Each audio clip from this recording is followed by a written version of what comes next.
When it comes to growing your business and doing business development, we often think there's two main choices. You can go the analog route and focus on in-person networking events, cold calling, and talking to people one by one, or you can go the digital route of creating content, publishing online, sending emails, and seeing if you can drum up traffic and business that way. But today I'm going to talk about the power of combining both digital and analog strategies together.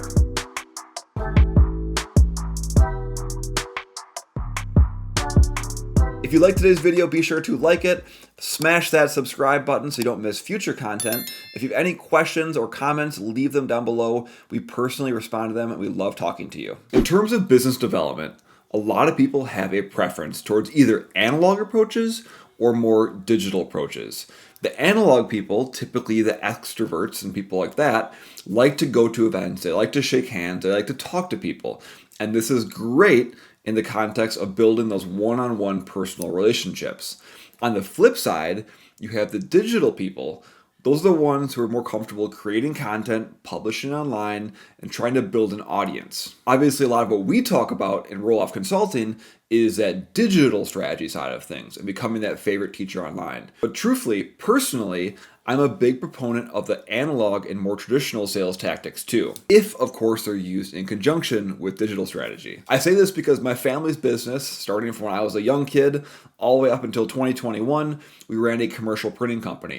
I saw the power of doing direct mail pieces. I saw the power of a good trade show booth and a good strategy to follow up with that. That stuff still matters and building those one-on-one connections. But I think the magic happens when you combine those traditional tactics with the digital tactics. But before we dive into the combination of the two, let's first talk about the problem of having each one operate in a silo. So first, let's talk about the problem with a more analog-only approach. The biggest problem, and the obvious problem, is that it requires you to be in person every single time. So think about you going to an industry trade show or some sort of local event, and you're meeting people, and this is great. You're having conversations, you're learning about individuals and their business, you're collecting business cards, but it requires you physically be there. And then what happens afterwards? Once the event's over, the event shuts down, you go back to your office, and all you can really do is just send follow-up emails and do follow-up calls. This might be great if that buyer is ready to buy right there in the moment, but most of the time, for most B2B transactions,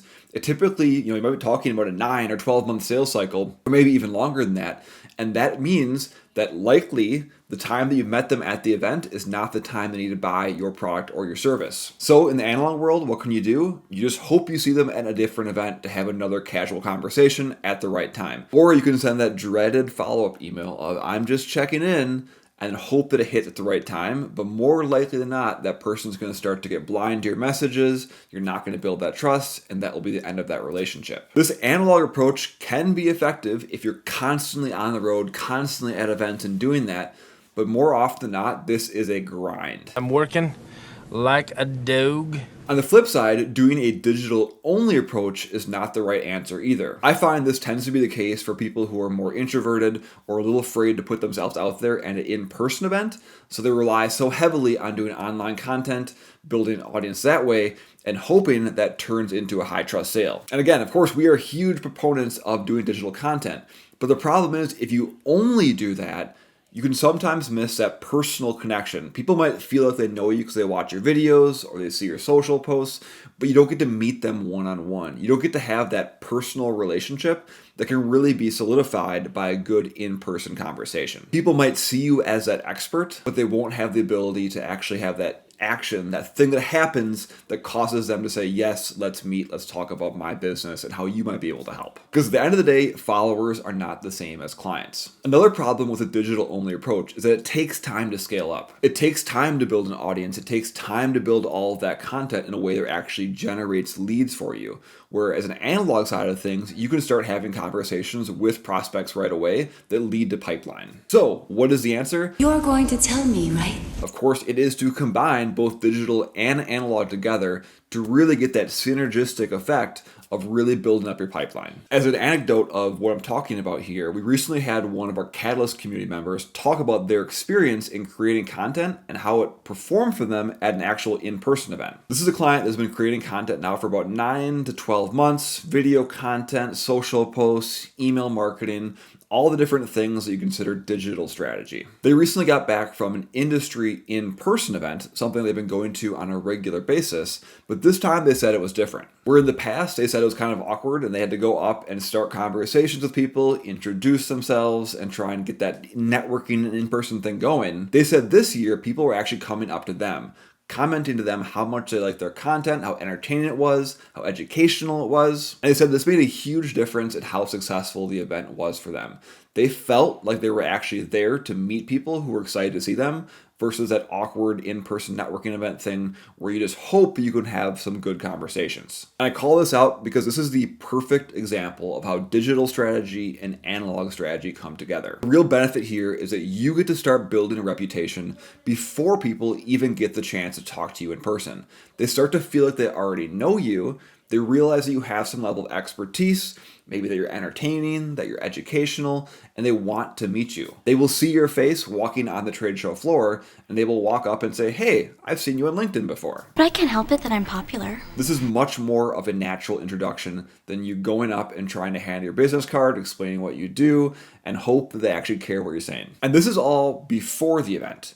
On the flip side, I talk to sales reps all the time who will meet a prospect at an event. It'll be a good conversation. They will say, not now, as far as wanting to buy their product or service, but how do you follow up with that person? How do you stay in touch with them? If your sales cycle is long, which is very common in B2B sales, how do you continue that conversation in a way that feels natural and engaging? The answer, of course, is good digital content. If you are continually showing up on their LinkedIn feed or on their YouTube channels, continually sharing educational content that solves problems they have in their business, you will build that trust. It'll become a very natural thing for them to actually reach back out to you. Or when you follow up 3 or 6 months later, they're going to be excited to get your email, thinking, hey, this person actually can solve my problems. Maybe I should take a discovery call with them. You get that compounding trust effect. They already have met you in person. They know you're a real person who works at a real company, but then they see your digital footprint, your digital content, building that ongoing trust. I don't know you, but I like you.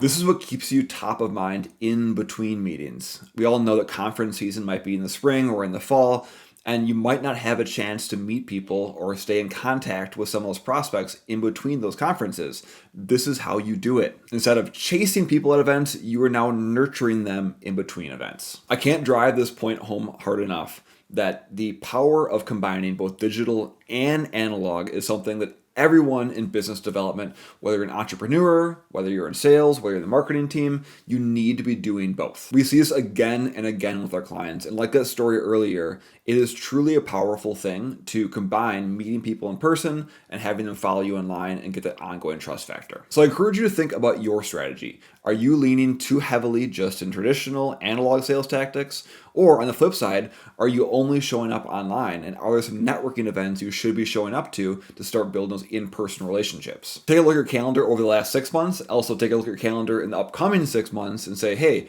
are there opportunities for me to do both digital and analog more effectively, especially together? Because at the end of the day, whether it's in person or online, you want to become that favorite teacher of your audience, that person that people want to buy from because you have the answers and you can help them solve their problems.